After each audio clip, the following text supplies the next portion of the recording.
Welcome back to another technical deep dive here in the debug zone.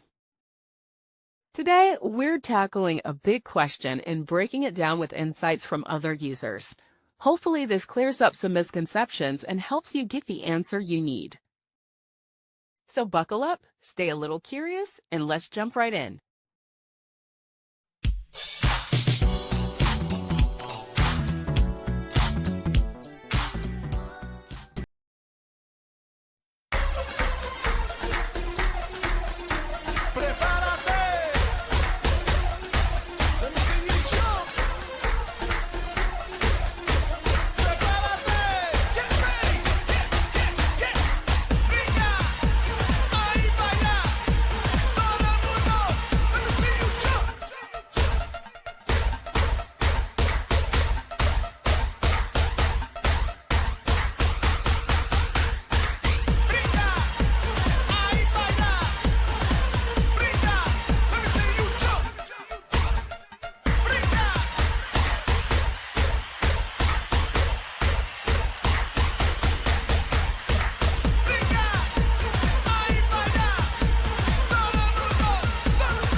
And that's a wrap.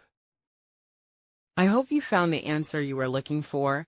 If you did, take a second to hit that subscribe button. It really helps out. And let me know in the comments which solution worked best for you. See you next time in the debug zone.